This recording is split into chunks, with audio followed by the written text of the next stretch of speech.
Assalamualaikum warahmatullahi wabarakatuh. Hai teman-teman, apa kabarnya nih? Semoga sehat selalu ya. Selamat datang di podcast pertama saya. Sebelumnya, kenalin nih, nama saya Mira Saputri.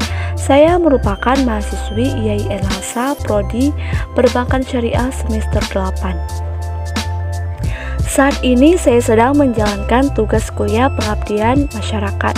Nah, dalam podcast kali ini saya mau membahas mengenai dampak gaya hidup modern mahasiswa dalam perspektif ekonomi Islam. Ngomong-ngomong soal modern, teman-teman tahu nggak asal-usul kata modern itu? Jadi, istilah modern, modernitas, modernisasi, dan modernisme adalah istilah-istilah generik yang dalam banyak hal dikontraskan dengan tradisional. Dalam era industrialisasi barat, kata modern identik dengan produk industri barat modern. Nah, siapa saja yang mengenakan produk barat, maka ia disebut sebagai orang yang modern. Dalam dunia modern, gaya hidup selalu mendefinisikan sikap, nilai-nilai, kelas, dan sertifikasi sosial seseorang. Adanya paradigma yang berkembang di masyarakat yang menganggap bahwa semua yang datang dari barat itu unggul dan lebih baik. Padahal belum tentu semuanya bisa diterima masyarakat, khususnya di Indonesia. Pertama, sifat individualisme, yaitu sifat yang mementingkan diri sendiri. Hal ini sangat bertentangan dengan budaya Indonesia yang lebih mengutamakan kebersamaan. Sifat individualisme mengingkari kodrat manusia sebagai makhluk sosial. Kedua, hedonisme, yaitu gemar hura-hura. Kehidupan hanya digambarkan sebagai kesenangan belaka dan tidak ada kerja keras. Ketiga, sekularisme, yaitu sikap yang memisahkan agama dan urusan dunia. Agama hanya dipandang sebagai proses ritual yang kadang-kadang bertentangan dengan kesenangan dunia. Dan yang keempat, konsumtivisme, yaitu sifat yang suka menghambur-hamburkan uang untuk sesuatu yang tidak perlu. Barang lebih ditentukan oleh gaya, bukan fungsinya. Masyarakat modern adalah produk yang lahir dari modernisasi yang menyerang seluruh dunia dari berbagai aspek kehidupan. Adapun faktor-faktor yang berperan terhadap gaya hidup masyarakat ialah A. Globalisasi dan modernisasi. Era globalisasi merupakan era yang tengah berkembang dengan pesat pada zaman ini. Globalisasi adalah ketergantungan dan ketertarikan antar manusia dan antar bangsa di seluruh bagian dunia melalui perjalanan investasi, perdagangan,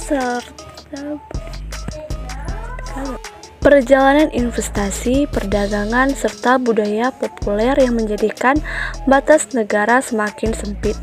Globalisasi telah merambah hampir semua bidang kehidupan manusia dan menimbulkan beberapa konsekuensi. Di samping kemudahan-kemudahan yang dibawanya, di antaranya adalah kenyataan bahwa suatu kelompok kehidupan manusia, peradaban, agama, tradisi, dan jenis-jenis kegiatan bersama manusia lainnya tidak dapat lagi terlepas dari masyarakat dunia. Semua berada dalam masyarakat dunia yang satu. Masing-masing terpengaruh dan mempengaruhi kehidupan dan perjalanan dari yang lain. Iptek, tidak dapat dimunafikan bahwa teknologi memang sangat dibutuhkan masyarakat, terutama di Indonesia. Kemajuan teknologi menunjukkan perkembangan peradaban manusia. Jurnal yang ditulis oleh Olivia menjelaskan bahwa seiring dengan perkembangan zaman, teknologi masa kini juga semakin berkembang, terutama di zaman globalisasi ini. Globalisasi membuat interaksi antar seluruh warga dunia menjadi bebas dan terbuka, seolah-olah batas suatu negara menjadi sempit, dan salah satu dampak dari globalisasi yakni perkembangan teknologi. Islam sebagai pedoman hidup tidak menonjolkan standar atau sifat kepuasan dari sebuah perilaku konsumsi. melainkan lebih menonjolkan aspek normatif. Kepuasan dari sebuah perilaku konsumsi menurut Islam harus berlandaskan pada tuntunan Islam itu sendiri. Nah, dari hal yang diuraikan tersebut dapat dijelaskan bahwa prinsip perilaku konsumsi yang memberikan kepuasan kepada konsumen menurut Islam adalah barang-barang yang dikonsumsi harus halal dan suci dan tidak mengikuti hawa nafsu dan langkah-langkah setan pada setiap tindakan konsumsinya. Adapun dampak yang ditimbulkan gaya hidup modern di kalangan mahasiswa jurusan ekonomi Islam dari sisi positif dan negatif diantaranya: 1. Mudah bergaul dan banyak teman. Dari beberapa responden yang telah diwawancarai, penulis sebagian berpendapat bahwa jangan hanya melihat kemodernan dari sisi negatif saja. Buktinya mereka yang hidupnya suka hura-hura, hidup boros, bermewah-mewahan akan lebih mudah bergaul dan memiliki banyak teman. Terlepas dari apa yang dia miliki dan adanya teman yang hanya menjadi parasit. Mahasiswa yang mengikuti gaya hidup modern secara otomatis akan memiliki banyak teman karena dukungan finansial yang dimiliki dan adanya pengorbanan dari segi materi membuat mereka mudah bergaul dan dapat diterima oleh lingkungannya, yang meskipun sebagian besar temannya memiliki gaya hidup yang sama. Yang kedua, mencari pekerjaan sampingan dan menabung. Contohnya nih, Adri menyadari bahwa keinginan di dunia yang semakin modern ini juga semakin beragam.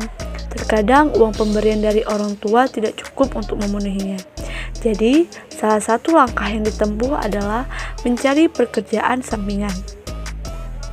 Sebagaimana yang beliau katakan bahwa karena saya tidak mau menyusahkan orang tua dengan gaya hidup saya di ibu kota, membuat saya memutuskan untuk mencari pekerjaan selain kuliah, dan penghasilan yang didapatkan dari kerjaan itu akan saya habiskan dengan mengkonsumsi barang keinginan, jalan ke mall, makan di tempat modern, dan jalan ke tempat wisata.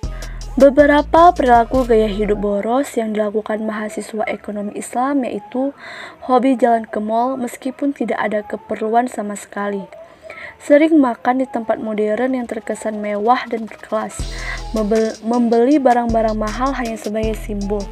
Sebagaimana dengan apa yang dikatakan oleh Dewi bahwa kebiasaan saya jalan ke pusat keramaian itu sudah menjadi kebutuhan hidup.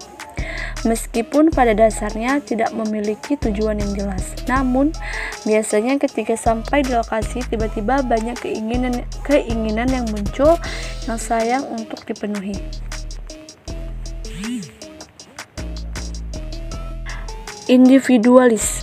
Individualis dalam hal ini adalah mereka yang hanya memikirkan kesenangan sendiri meskipun banyak orang di sekitarnya yang lebih membutuhkannya. Salah satu contoh sikap individualis yang dilakukan mahasiswa ialah berlomba-lomba mendaftar beasiswa tanpa memikirkan orang sekitarnya yang lebih membutuhkan. Namun karena adanya relasi kuasa, sehingga mereka yang tergolong hidup mapan, keluarga, pejabat juga dapat beasiswa meskipun jauh dari kata berprestasi. Demikian podcast yang saya sampaikan. Lebih dan kurang saya mohon maaf. Wassalamualaikum warahmatullahi wabarakatuh. Sekian dan terima kasih.